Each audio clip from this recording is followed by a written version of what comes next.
Hi welcome to దేవా exam practice YouTube channel. ఈ వీడియోలో మెన్స్ట్రుయేషన్ సంబంధించి 5 ప్రాక్టీస్ క్వశ్చన్స్ మనం డిస్కస్ చేయబోతున్నాము. మనం అంతకుముందు అర్థమెటిక్ సంబంధించి ప్రాక్టీస్ క్వశ్చన్స్ అనేవి డిస్కస్ చేస్తూ వస్తున్నాము. అలాగే ఇది మెన్స్ట్రుయేషన్ సంబంధించి ఫస్ట్ వీడియో. ఇక్కడ నుంచి కూడా మెన్స్ట్రుయేషన్ సంబంధించి కూడా నెంబర్ ఆఫ్ వీడియోస్ అనేవి అప్లోడ్ చేయడం జరుగుతుంది. కాబట్టి ఈ వీడియోస్ అన్ని కూడా మీరు ఫాలో అవ్వండి. అర్థమెటిక్ కావచ్చు లేదా మెన్స్ట్రుయేషన్ కావచ్చు. అలాగే ఫర్దర్గా మనం అడ్వాన్స్ మ్యాథ్స్లో అంటే ఈ మెన్స్ట్రుయేషన్ కూడా అడ్వాన్స్ మ్యాథ్స్లో వన్ ఆఫ్ ది పార్టే. రిమైనింగ్ ఉన్నటువంటి కాన్సెప్ట్స్ కూడా మనం డిస్కస్ చేయడం జరుగుతుంది. అలాగే రీజనింగ్ సంబంధించి కూడా మనం వీడియోస్ అనేవి అప్లోడ్ చేయబోతున్నాం త్వరలో. కాబట్టి మీరు రెగ్యులర్గా ఫాలో అయితే కనుక సబ్జెక్ట్ అండ్ హ్యూజ్ సబ్జెక్ట్ అనేది మీరు డిఫరెంట్ టైప్ ఆఫ్ క్వశ్చన్స్ మీరు హ్యూజ్ సబ్జెక్ట్ని గెయిన్ చేసుకోవడానికి పాసిబిలిటీ ఉంటుంది. Okay, right. మెన్స్ట్రుయేషన్ పార్ట్ 1కి సంబంధించి ఫస్ట్ క్వశ్చన్ మనం డిస్కస్ చేస్తే కనుక, if the side of an equilateral triangle is decreased 20%, it's area is decreased by. సమబాహు త్రిభుజంలోని భుజం 20% తగ్గినట్లయితే దాని వైశాల్యంలో తగ్గుదల. ఇక్కడ చూడండి, సమబాహు త్రిభుజము అని చెప్తున్నాడు. సమబాహు త్రిభుజము అన్నప్పుడు దాంట్లో ఆల్ సైడ్స్ కూడా మనకి ఈక్వల్గా ఉంటాయి, అవునా? ఇక్కడ దీని యొక్క ఏరియా మనం ఏమని చెప్పొచ్చు అంటే ఏరియా ఈక్వల్ టు √3/4 a² అని చెప్పొచ్చు.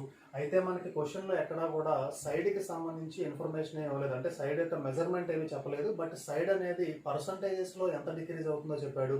పర్సంటేజెస్లో ఎంత డిక్రీజ్ అవుతుందో చెప్పాడు కాబట్టి మనం కూడా పర్సంటేజ్ రిలేటెడ్ కాన్సెప్ట్గా దీన్ని అర్థం చేసుకుంటే కనుక ఇనీషియల్గా ఉన్నటువంటి ఈచ్ సైడ్ కూడా నేను 100 సెంటీమీటర్స్ కానీ లేదా 100 మీటర్స్ కానీ మనం ఏదైనా అనుకోవచ్చు. తర్వాత సైడ్ అనేది 20% డిక్రీజ్ అయింది అంటే 80 అనుకోవచ్చా ఈచ్ సైడ్ అనేది. ఇప్పుడు చూడండి ఒకసారి, దీనికి సంబంధించి ఏరియా మనం ఏమని చెప్తాము అంటే కనుక దీని నుంచే వస్తుంది. అది కూడా √3/4 100 × 100, అవును. ఇది దీనికి సంబంధించి ఏరియా. అదే రకంగా దీనికి సంబంధించి ఏరియా మనం తీసుకుంటే కనుక √3/4 80 × 80 అని అర్థం చేసుకోవచ్చు. చూడండి ఒకసారి, దీని నుంచి ఇది ఎంత డిక్రీజ్ అయిందో మనం చూడాలి. ఎంత డిక్రీజ్ అయిందో చూస్తే కనుక √3/4 ఇదేమో 10,000 అని చెప్తాము, ఇదేమో 6400 అని చెప్తాము. మైనస్ √3/4 6400, అవునా? √3/4 అనేది కామన్గా ఉంది కాబట్టి దీంట్లోంచి దీన్ని సబ్ట్రాక్ట్ చేస్తే కనుక మనకి 3600 రావడం జరిగింది. దీన్ని మనం పర్సంటేజ్లో చెప్పాలి అంటే ఖచ్చితంగా ఇక్కడ నుంచి ఇక్కడికి డిక్రీజే అయింది. ఆ డిక్రీజ్ అయిందాన్ని మనం పర్సంటేజ్లో ఎక్స్ప్రెస్ చేయాలి. చూడండి ఒకసారి, డిక్రీజ్ అయింది ఎంత అంటే √3/4 3600 అనేది డిక్రీజ్ అయింది. దేని మీద డిక్రీజ్ అయిందంటే ఇనీషియల్గా ఉన్నటువంటి వాల్యూ ఏదైతే ఉందో దాంతో కంపేర్ చేసినప్పుడే అంత డిక్రీజ్ అయిందని మనం చెప్తాం. కాబట్టి ఇనీషియల్గా ఉన్నటువంటి ఏరియా ఎంత, √3/4 10,000, అవునా, ఇంటూ 100. చూడండి ఒకసారి, ఈ రెండు క్యాన్సిల్ అయితే కనుక తర్వాత, అవునా, క్యాన్సిల్ అయితే మనకు వచ్చే వాల్యూ ఏంటంటే 36% అనేది ఓవరాల్గా, అంటే ఇనీషియల్గా ఉన్న ఏరియాకి ప్రజెంట్ ఉన్న ఏరియాకి డిఫరెన్స్ అనేది 36% డిక్రీజ్ అయిందన్నట్టుగా మనకు వచ్చింది. అదే మనం ఆన్సర్ కింద చెప్తాము. ఇది అప్రోచ్ 1 కింద మీరు అర్థం చేసుకోవచ్చు. ఇదే ప్రాబ్లమ్కి సంబంధించి మనం నెంబర్ ఆఫ్ అప్రోచెస్ మనం డిస్కస్ చేయబోతున్నాము. దాని ద్వారా మీరు సబ్జెక్ట్ని క్లియర్గా గెయిన్ చేసుకోవడానికి పాసిబిలిటీ ఉంటుంది. నెక్స్ట్ మనం ఇదే ప్రాబ్లమ్కి సంబంధించి అప్రోచ్ 2 అబ్జర్వ్ చేస్తే కనుక చూడండి ఒకసారి, ఏరియా ఈక్విలాటరల్ ట్రయాంగిల్ యొక్క ఏరియా అనేది √3/4 a² అని చెప్తాము. ఎప్పుడైనా సరే మెన్స్ట్రుయేషన్ అనే కాన్సెప్ట్లో పర్సంటేజెస్ గురించి కానీ లేదా రేషియోస్ అడిగినప్పుడు, రేషియోస్ కానీ పర్సంటేజెస్ కానీ కనిపించినప్పుడు ఫార్ములాలో ఉన్నటువంటి ఈ కాన్స్టెంట్ ఫ్యాక్టర్స్ ఏవైతే ఉంటాయో వాటిని మనం కన్సిడర్ చేయము. ఓన్లీ వేరియబుల్స్ మాత్రమే కన్సిడర్ చేస్తాము. అంటే ఇక్కడ మనం కన్సిడర్ చేయాల్సింది ఏంటంటే ఓన్లీ a² అనే దాన్ని మాత్రమే కన్సిడర్ చేస్తాము. ఇనీషియల్గా ఉన్నటువంటి ఏరియా ఏదైతే ఉంటుందో దాన్ని నేను 100 అని తీసుకుంటున్నాను. సైడ్ అంటే a² అన్నప్పుడు దీన్ని మనం a × a అని రాస్తాం కదా. ఇనీషియల్గా ఉన్నటువంటి సైడ్ అనేది లేదా భుజం అనేది మనం 100% అనుకుంటాము. 20% డిక్రీజ్ అయితే కనుక అది మనకి 80% అవుతుంది, అంతే కదా. ఇప్పుడు దీన్ని సింప్లిఫై చేస్తే మనకు వచ్చేది ఏంటంటే 64 వస్తుంది. చూడండి ఒకసారి, ఇనీషియల్గా ఉన్న ఏరియా 100, ప్రజెంట్ ఉన్నటువంటి ఏరియా ఎంత అంటే 64. అంటే ఇక్కడ నుంచి మనకి ఎంత డిక్రీజ్ అయిందంటే 36 అనేది డిక్రీజ్ అయింది. అంటే డిక్రీజ్ అయిందని పర్సంటేజ్లో చెప్పాలి కాబట్టి ఆ పర్సంటేజ్లో చెప్పేది ఇనీషియల్గా 100 ఉంది కాబట్టి డైరెక్ట్గా మనం 36% అని తీసుకోవచ్చు. అంటే ఎంత డిక్రీజ్ అయింది అంటే కనుక, అంటే మొదట ఉన్నదానికి ప్రజెంట్ ఉన్నదానికి డిఫరెన్స్ అనేది 36 తగ్గింది. దాన్ని మనం పర్సంటేజ్లో ఎక్స్ప్రెస్ చేస్తే 36% డిక్రీజ్ అయిందని చెప్పొచ్చు. ఈ టైప్ ఆఫ్ క్వశ్చన్స్ వచ్చినప్పుడు మనం ఒక ఫార్ములా ద్వారా క్లియర్గా అర్థం చేసుకోవచ్చు. చూడండి ఒకసారి, plus or minus A plus or minus B plus or minus AB by 100. ఇది ఎప్పుడు కూడా 2 ఫ్యాక్టర్స్లో పర్సంటేజ్ చేంజెస్ గురించి మాట్లాడినప్పుడు ఓవరాల్ పర్సంటేజ్ చేంజ్ అనేది ఏ రకంగా ఉంటుంది అనేటువంటి కాన్సెప్ట్ వచ్చినప్పుడు మనం దీన్ని అప్లై చేయడం జరుగుతుంది. ఇక్కడ మనం గమనిస్తే ఇక్కడ సైడ్ అంటే ఈక్వలేటరల్ ట్రయాంగిల్కి సంబంధించి సైడ్ అనేది డిక్రీజ్ అవుతుంది అని అన్నాడు. అవునా? ఎప్పుడు కూడా పర్సంటేజ్ వచ్చినప్పుడు మెన్సురేషన్ అనే కాన్సెప్ట్, పర్సంటేజ్ కానీ రేషియో వచ్చినప్పుడు కాన్స్టెంట్ ఫ్యాక్టర్స్ మనం కన్సిడర్ చేయమని చెప్పాము. ఏ స్క్వేర్ని మనం ఏ ఇంటూ ఏ అని రాస్తే కనుక ఇక్కడ మనకి 2 ఫ్యాక్టర్స్ కనిపిస్తున్నాయి. 2 ఫ్యాక్టర్స్లో మనకి చేంజెస్ వచ్చినప్పుడు దేన్ని అప్లై చేస్తామంటే ఓవరాల్ చేంజ్ అనేది మనకి రావాలి అంటే plus or minus A plus or minus B plus or minus AB by 100% మనం అప్లై చేయడం జరుగుతుంది. ఇది 20% డిక్రీజ్ అవుతుంది అంటే ఇది 20% డిక్రీజ్ అవుతుంది, ఇది కూడా 20% డిక్రీజ్ అవుతుంది. కాబట్టి దీంట్లో అప్లై చేస్తే కానీ చూడండి ఒకసారి ఇక్కడ ప్లస్ ఆర్ మైనస్ అన్నాడు అంటే డిక్రీజ్ అవుతుంది కాబట్టి నేను మైనస్ అనే సింబల్ని అప్లై చేయడం జరుగుతుంది. Minus into minus plus 20 into 20 by 100. ఇది కూడా ఓవరాల్ పర్సంటేజ్ చేంజ్కే మనం అప్లై చేయడం జరుగుతుంది. అవునా? దీన్ని మీరు సింప్లిఫై చేస్తే కనుక -40 ప్లస్ 4 మైనస్ 36% అంటే ఓవరాల్గా ఎంత పర్సంటేజ్ చేంజ్ వచ్చింది అంటే కనుక -36 అంటే డిక్రీజ్ వచ్చింది 36% అని మనం క్లియర్గా చెప్పొచ్చు. ఇదే ప్రాబ్లం సంబంధించి మనం అప్రోచ్ 4 కూడా డిస్కస్ చేస్తే కనుక చూడండి ఒకసారి. Area equal to equilateral triangle యొక్క ఏరియా మనం చూసాం √3/4 a² అని చెప్పాము. ఎప్పుడైనా సరే మెన్సురేషన్ అనే కాన్సెప్ట్లో పర్సంటేజ్ కానీ రేషియో అనే కాన్సెప్ట్లో వచ్చినప్పుడు ఆ ఫార్ములాలో కాన్స్టెంట్ ఫ్యాక్టర్ మనం కన్సిడర్ చేయాల్సిన అవసరం లేదు. ఏ² అంటే మనం దీన్ని ఏ ఇంటూ ఏ కింద రాసుకోవచ్చు కదా. అవునా? ఏ² అంటే ఏ ఇంటూ ఏ కింద రాయొచ్చు. ఇక్కడ చూడండి ఒకసారి 20% అని అంటున్నాడు. 20% అని చెప్పినప్పుడు దాన్ని మనం 1/5 అని రాసుకోవచ్చు. అంటే ఇనీషియల్గా ఉన్న సైడ్ 5 అయితే కనుక 1 డిక్రీజ్ అయ్యి -20%గా 20% డిక్రీజ్ అయిందని చెప్పి అర్థం చేసుకోవచ్చు. అంటే మనకి ఫైనల్గా వచ్చేటువంటి సైడ్ ఎంత అంటే 4 సెంటీమీటర్స్ అని అర్థం చేసుకోవచ్చు. చూడండి ఒకసారి ఫస్ట్ ఏ రాశాను నేను. ఇనీషియల్గా ఉన్నదేమో 5 సెంటీమీటర్స్, తర్వాత మోడిఫికేషన్ జరిగిందంటే డిక్రీజ్ అయిన తర్వాత 4 సెంటీమీటర్స్ అయిందని అనుకుంటాము. నెక్స్ట్ ఇంకో సైడ్ కూడా చెప్పాడు వాడు, అది కూడా అంతే. ఇది 5 అనుకున్నప్పుడు ఇది కూడా 4 అవుతుంది. మనకు కావాల్సింది ఏంటంటే ఏ² కావాలి. ఏ² కావాలి అంటే 5 5 జార్ ఎంత అంటే 25, 4 4 జార్ ఎంత అంటే 16. ఇక్కడ చూడండి ఒకసారి ఎంత డిక్రీజ్ అయిందంటే 9 డిక్రీజ్ అయింది. దాన్నే మనం పర్సంటేజ్లో చెప్పాలి. పర్సంటేజ్లో చెప్పాలంటే ఇనీషియల్గా ఉన్నది ఏంటంటే మనకి 25. ఇది క్యాన్సిల్ చేసుకుంటే కనుక 36 అనేది డిక్రీజ్ అయింది కదా. ఇక్కడ ఆ డిక్రీజ్ అయిందని మనం 36% డిక్రీజ్ అయిందని చెప్తాము. ఇది కూడా వన్ ఆఫ్ ది అప్రోచ్ అని అర్థం చేసుకోవచ్చు. సెకండ్ క్వశ్చన్ మనం అబ్జర్వ్ చేస్తే కనుక if the height of a triangle is decreased by 40% and it's base is increased by 40%, what will be the effect on its area? ఇక్కడ చూడండి ఒకసారి. ఇందాకేమో ఈక్వలేటరల్ ట్రయాంగిల్ గురించి చెప్పాడు. ఇప్పుడు ఏం చెప్తున్నాడంటే మనకి హైట్ బేస్ అంటే ఎత్తు భూమి ఉన్నటువంటి త్రిభుజం గురించి చెప్తున్నాడు. అది మనం చూస్తే కనుక చూడండి ఒకసారి. ఇదేమో బేస్, ఇదేమో హైట్. అవునా? ఎత్తు అని చెప్తాం మనం. ఇదేమో ఎత్తు, ఇది వచ్చి భూమి అని చెప్తాం. దీనికి సంబంధించి ఏరియా మనం ఏమని చెప్పొచ్చు అంటే 1/2 ఇంటూ b ఇంటూ h అని చెప్తాము. ఎప్పుడు కూడా ఈ మెన్స్ట్రేషన్ అనే కాన్సెప్ట్లో పర్సంటేజెస్లో మనకి కనిపించినప్పుడు ప్రాబ్లం అనేది లేదా రేషియోస్లో కనిపించినప్పుడు మనం కాన్స్టెంట్ ఫ్యాక్టర్స్ ఏవైతే ఉంటాయో ఫార్ములాలో వాటిని మనం కన్సిడర్ చేయాల్సిన అవసరం లేదు. అంటే area equal to b into h మాత్రమే మనం కన్సిడర్ చేస్తాము. చూడండి ఒకసారి. ఇనీషియల్గా ఉన్నటువంటి ఏరియా నేను 100 అని తీసుకుంటున్నాను.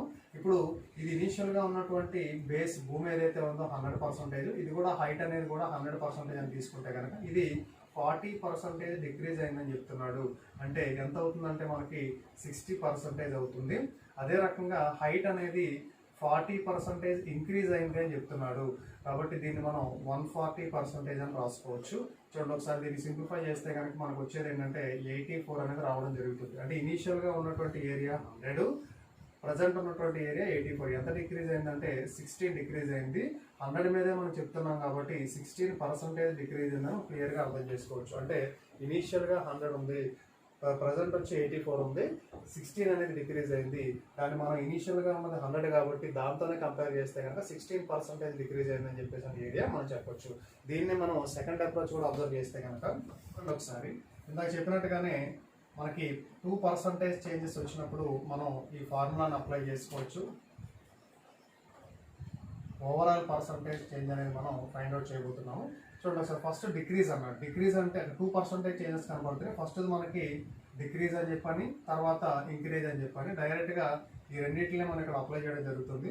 అంటే -40 + 40 మైనస్ ఇంటూ ప్లస్ మైనస్ 40 × 40/100 ఇది ఓవరాల్ పర్సంటేజ్ చేంజ్కి ఇండికేషన్. చూడండి ఒకసారి ఈ రెండు మనం క్యాన్సిల్ చేస్తే కనుక వచ్చేది మనకి -16%. అంటే ఓవరాల్గా ఎంత ఎఫెక్టివ్ పర్సంటేజ్ అనేది ఉంటుందంటే పర్సంటేజ్ అనేది 16% డిక్రీజ్ అవుతుందని మనం క్లియర్గా అర్థం చేసుకోవచ్చు. క్వశ్చన్ నెంబర్ 3 మనం చూస్తే కనుక the ratio of bases of two triangles is x is to y and that of their areas is a is to b, then the ratio of their corresponding altitudes will be. మనం క్లియర్గా question observe చేస్తే కనుక first basis అంటే భూములకు సంబంధించిన నిష్పత్తి ఇచ్చాడు. ఎంత అంటే అది x is to y అని చెప్తున్నాడు. తర్వాత ఏరియా అంటే వైశాల్యాలకు సంబంధించి a is to b అని చెప్తున్నాడు. మనం ఫైండ్ అవుట్ చేయాల్సింది ఎత్తులకు సంబంధించి అంటే హైట్స్కి సంబంధించి ఆల్టిట్యూడ్ అంటే ఇక్కడ హైట్ అని చెప్తాము. హైట్స్కి సంబంధించి రేషియో మనం ఫైండ్ అవుట్ చేయాలి. జనరల్గా బేసు అండ్ హైట్ ఇచ్చినప్పుడు మనకి ఏరియా ఏమవుతుందంటే area equal to ½ into base into height. మనకి ఇది తెలిసిందే, ఆల్రెడీ ప్రీవియస్ క్వశ్చన్లో కూడా మనం డిస్కస్ చేసాము. ఇది హైట్ అని చెప్పాము, ఇదేమో బేస్ అని చెప్పాము. ఇలా ఇచ్చినప్పుడు మనకి ఏరియా అనేది ½ ఇంటూ BH అని చెప్తాము. చూడండి ఒకసారి, ఇందాక ప్రీవియస్ 2 క్వశ్చన్స్లో కూడా మనం క్లియర్గా డిస్కస్ చేయడం జరిగింది.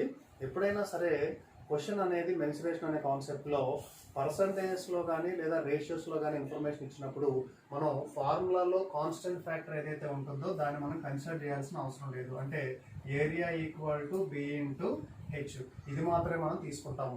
ఎప్పుడు క్వశ్చన్లో పర్సంటేజెస్ కానీ లేదంటే రేషియో బేస్డ్గా క్వశ్చన్స్ ఇచ్చినప్పుడు. ఓకేనా, చూడండి ఒకసారి మనకి ఏమి ఇచ్చాడంటే ఏరియా ఇచ్చాడు, అదే రకంగా బేసిస్ ఇచ్చాడు. మనకు కనుక్కోవాల్సింది ఏంటంటే హైట్ కనుక్కోవాలి. హైట్ కావాలి అంటే మనం ఏరియా బై బేస్ అని చెప్పొచ్చా. ఏరియాకి సంబంధించి రేషియో ఏంటంటే మనకి a is to b, అదే బేసిస్ సంబంధించి ఏమని చెప్తామంటే x is to y. దీన్ని మనం ఏమని రాసుకోవచ్చు అంటే first term by first term, తర్వాత second term by second term. అంటే హైట్స్ యొక్క రేషియో మనం ఏమని చెప్పొచ్చు అంటే a/x is to b/y. ఎక్కడ ఉందంటే మనకి ఆప్షన్ బిలో ఉందని చెప్పొచ్చు. ఓకేనా. క్వశ్చన్ నెంబర్ 4 మనం అబ్జర్వ్ చేస్తే కనుక if every side of a triangle is doubled the area of the new triangle is n times the area of the old one, n is equal to. అంటే ఇక్కడ ఇనీషియల్గా ఉన్నటువంటి ఏరియా గురించి మనకు చెప్పాడు. తర్వాత ఫైనల్గా ఒక ఏరియా వస్తుంది, ఇది దీనికి n టైమ్స్ అని చెప్తున్నాడు. ఎప్పుడు అంటే కనుక దీంట్లో ఉన్నటువంటి ప్రతి సైడ్ని కూడా డబల్ చేసినప్పుడు అని చెప్తున్నాడు. ఇది మనం ఫైండ్ అవుట్ చేసి చెప్పాలి. చూడండి ఒకసారి ఇక్కడ ఏమో మనం ఫైండ్ అవుట్ చేసి చెప్పాల్సి ఉంటుంది. ఇక్కడ area equal to every side అంటున్నాడు కాబట్టి మీరు ఏ ట్రయాంగిల్ తీసుకున్నా సరే మనం ఈజీగా దీన్ని ఫైండ్ అవుట్ చేయొచ్చు. నేను ఈక్వలేటరల్ ట్రయాంగిల్ తీసుకుంటున్నాను, √3/4a² అని. చూడండి ఒకసారి ఇక్కడ ఎప్పుడైనా సరే క్వశ్చన్ అనేది మెన్సురేషన్లో పర్సంటేజెస్ కానీ రేషియోస్లో కానీ లేదంటే నెంబర్ ఆఫ్ టైమ్స్ అంటే డబుల్ అయింది, త్రిబుల్ అయింది, 4 టైమ్స్ అని ఇట్లా ఇచ్చినప్పుడు మనం ఈ ఫార్ములాలో ఉన్నటువంటి కాన్స్టెంట్ ఫ్యాక్టర్ మనం కన్సిడర్ చేయాల్సిన అవసరం లేదు. ఓన్లీ వేరియబుల్స్ని మాత్రమే తీసుకుంటాము. a ఇంటూ ఏ. ఇనీషియల్గా ఉన్నటువంటి ఏరియా నేను 100 అనుకుంటున్నాను. ఇనీషియల్గా ఉన్నటువంటి సైడ్ అనేది 100% అనుకున్నప్పుడు ఇది 2 టైమ్స్ అయింది అని అంటున్నాడు కదా. ఈచ్ సైడ్ అనేది 2 టైమ్స్ అయిందంటే దాని మీనింగ్ 200% కదా దాని మీనింగ్ అక్కడ. అవునా, అంటే ఇది కూడా ఏమవుతుంది మనకి ఇంటూ 2, అంటే ఇది కూడా 200% అవుతుంది. చూడండి ఒకసారి మనకి సింప్లిఫై చేస్తే వచ్చేది 400. అంటే ఇనీషియల్గా ఉన్నటువంటి ఏరియా 100, ఫైనల్గా వచ్చినటువంటి ఏరియా 400. అంటే ఏం జరిగింది అక్కడ ఇంటూ 4 అయింది. వాడు ఏం చెప్తున్నాడు అంటే ఇంటూ n అయింది అని అంటున్నాడు. nలో మనం ఏం రాసుకోవచ్చు అంటే 4 అని చెప్పి చెప్పొచ్చు. n వాల్యూ అనేది అంటే 4 టైమ్స్ అయింది క్లియర్గా మనం అర్థం చేసుకోవచ్చు. ఇదే క్వశ్చన్ సంబంధించి మనం సెకండ్ అప్రోచ్ అబ్జర్వ్ చేస్తే కనుక చూడండి ఒకసారి ఏరియా ఈక్వల్ టు √3/4a². ఇందాకే చెప్పాను మీకు నెంబర్ ఆఫ్ టైమ్స్ అనే కాన్సెప్ట్ వచ్చినప్పుడు కానీ పర్సంటేజ్ అనే కాన్సెప్ట్ వచ్చినప్పుడు కానీ రేషియో అనే కాన్సెప్ట్ వచ్చినప్పుడు కానీ దీంట్లో మనం కాన్స్టెంట్ ఫ్యాక్టర్ని తీసుకోవాల్సిన అవసరం లేదు. ఇది a² అంటే దీన్ని మనం ఏ రకంగా రాయొచ్చు అంటే a ఇంటూ a అని రాసుకోవచ్చు. చూడండి ఒకసారి ఇదేమో ఇనీషియల్గా ఉన్నటువంటి ఏరియా, ఇదేమో ఫైనల్గా వచ్చేటువంటి ఏరియా. చూడండి ఒకసారి ఏరియా అంటే నెంబర్ ఆఫ్ టైమ్స్ అన్నాడు కాబట్టి ఇనీషియల్గా నేను ఏరియా అంటే సైడ్ అనేది 1 అని తీసుకుంటున్నాను. అంటే 1 ఇంటూ 1 అని చెప్తున్నాను. డబల్ అవుతుంది అన్నాడు కాబట్టి ఇది 2 ఇంటూ 2 అవుతుంది. అవును, ఇనీషియల్గా ఉన్నప్పుడు ఇది 1 అని తీసుకుంటున్నాను. అలాగే ఇది కూడా 1 అవుతుంది. నెక్స్ట్ ఇక్కడ 2 నెంబర్ ఆఫ్ టైమ్స్ 2 అవుతుంది అంటారు కాబట్టి ఇదేమో ఇంటూ 2 అవుతుంది. ఇది కూడా ఇంటూ 2 అయితే కనుక దీనికి ఇలా రాసుకోవచ్చు. అంటే ఇది 1:4 కదా, అంటే ఇనీషియల్గా ఉన్నటువంటి ఏరియా, ఫైనల్గా ఉన్న ఏరియా, నెంబర్ ఆఫ్ టైమ్స్ ఏమవుతుంది ఇంటూ 4 కదా. ఈ రకంగా కూడా మనం క్లియర్గా అర్థం చేసుకోవచ్చు. నెక్స్ట్ మనం క్వశ్చన్ నెంబర్ 5 చూస్తే కనుక, if the perimeter of an isosceles right angle triangle is 6 + 3√2 meter, then the area of the triangle is. ఇక్కడ సమద్విబాహు లంబకోణ త్రిభుజం చుట్టుకొలత చెప్పాడు, దాని యొక్క వైశాల్యం కనుక్కోవాలి. సమద్విబాహు లంబకోణ త్రిభుజము ఐసోసీల్స్ రైట్ ట్రయాంగిల్ అంటే చూడండి ఒకసారి ఇలా తీసుకుంటాం మనం. అంటే 2 సైడ్స్ కూడా ఈక్వల్గా ఉంటాయి, అందర్ సైడ్ ఏమో ఈక్వల్గా ఉండదు. అంటే ఐసోసీల్స్ రైట్ యాంగిల్ ట్రయాంగిల్ లేదంటే సమద్విబాహు అంటే 2 భుజాలు సమానంగా ఉండేటువంటి లంబకోణ త్రిభుజం అని అర్థం. చూడండి ఒకసారి ఇది, ఓకేనా. ఇది దీని యొక్క చుట్టుకొలత అన్నప్పుడు, అంటే పెరిమీటర్ చుట్టుకొలత అన్నప్పుడు మనం ఏమని చెప్తామంటే 2a + b. దీని గురించి వాడు క్వశ్చన్లో మనకి క్లియర్గా ఇచ్చాడంటే ఆ 2a + b అనేది దేనికి ఈక్వల్ అంటాడంటే 6 + 3√2కి ఈక్వల్ అని చెప్పాడు. చూడండి ఒకసారి ఇక్కడ ఇది దీనికి ఈక్వల్ అని చెప్తాము, ఇది దీనికి ఈక్వల్ అని చెప్తామంటే 2a = 6, a = 3. ఎప్పుడైతే a = 3 వచ్చిందో ఇది 3 సెంటీమీటర్స్, సారీ మీటర్స్లో చెప్తున్నాడు కదా, ఇది 3 మీటర్స్, ఇది కూడా 3 మీటర్స్. ఏరియా అని చెప్పినప్పుడు ½ into base into height, ½ into base అంటే 3 మీటర్స్, హైట్ అంటే 3 మీటర్స్. ఇది 9/2 metre square, that equal to 4.5 metre square. ఎక్కడ ఉందంటే మనకి ఫస్ట్ ఆప్షన్లో ఉంది, ఇదే మనకి ఆన్సర్ అవుతుందని చెప్తాము. ఓకే, ఇది మెన్సురేషన్ సంబంధించి 5 ప్రాక్టీస్ క్వశ్చన్స్ అండి. నెక్స్ట్ మెన్సురేషన్ సెకండ్ పార్ట్లో మరో 5 క్వశ్చన్స్ మనం మీట్ అవుతాం. Okay, thank you very much.